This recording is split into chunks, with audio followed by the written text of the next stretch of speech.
Hello hello hello शिवसेनेचे आमदार महेश सावंत आपल्यासोबत आहे। उद्या ठाकरेंचा मेळावा आहे। ठाकरे महाराष्ट्राचा एकच ब्रँड ठाकरे ब्रँड अशा आशयाचे सगळीकडे बॅनर पोस्टर दिसत आहेत। किती उत्साह आहे, किती आनंदाचं वातावरण, तयारी कशा पद्धतीने सुरू आहे? म्हणजे आम्हाला तर काल रविवारशी विचार होतं की पासेस आहेत का तिथे आतमध्ये जायला। मी म्हटलं पासेस नाही, सगळ्यांना एंट्री आहे। लोकांमध्ये सुद्धा कुतूहल आहे की ठाकरे ब्रँड महाराष्ट्रात परत एकत्र येतात, एका व्यासपीठावरती येतात, त्याचा आनंद पूर्ण महाराष्ट्राला। काही नेते मग काळे कोळसे पण काढतायत, भूतकाळामध्ये काय झालं त्याचे दाखले पण देत आहेत। रामदास कदमांनी पण म्हटलंय की राज ठाकरेंनी जपून पाऊल टाकावं, महानगरपालिका निवडणुकीपुरती उद्धव ठाकरे तुमचा वापर करतील, अशा पद्धतीची विधानं समोर येतात। कसं पाहताय? रामदासबाईंना विचारायला पाहिजे की तुम्ही इलेक्शनमध्ये पडल्यानंतर तुम्हाला विधान परिषद दिली, विधान परिषद देऊन सुद्धा जेव्हा राज्य होता तेव्हा तुम्हाला मंत्री केला, तुम्हाला वापरला की तुम्ही वापरून घेतला शिवसेनेचा विचार तुम्ही करा, तुमची काय अवकात होती।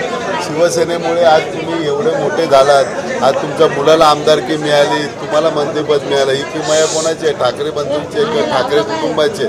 त्यामुळे खाल्ल्या ताटावरती कुठे घाण करू नका अशी त्यांना विनंती करतो। नक्कीच नारायण राणेंनी पण टीका केली आहे, त्यासोबतच इतर नेते ते पण टीका करतायत, बरेचसे सल्ले दिले जातात। प्रवीण दरेकर तर म्हणतात की आम्हाला तिकीटसाठी पण मोहताज करून टाकलं होतं उद्धव ठाकरे।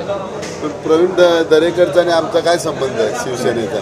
ते तर कुठेतरी दुसऱ्या पक्षात होते, तिथे त्यांना आमदारकी केलं, त्याच्यानंतर पडल्यानंतर लगेच दुसऱ्या पक्षात पळाले।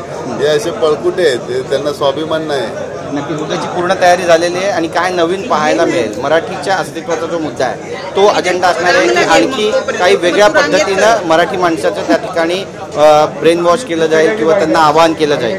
बघा, मराठीवरती होणारी गळचेपी यासाठी किंवा हिंदी सक्तीच्या विरोधात जी काही होती शाळेमध्ये, त्यासाठी आलेले दोन नेते आहेत आमचे।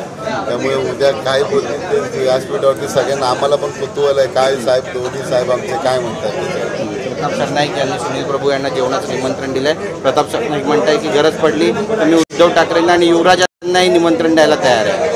चांगली गोष्ट नाही। बघा, इथे लोकशाही आहे, कोणी काय करू शकतो, त्याच्यामध्ये आपण काय बोलू शकत नाही, ते त्यांचं वक्तव्य आहे। नक्की दोन्ही बातचीत केल्याबद्दल कॅमेरा पर्सन खंडूराजचा गिरीश गायकवाड, TV9 मराठी, मुंबई।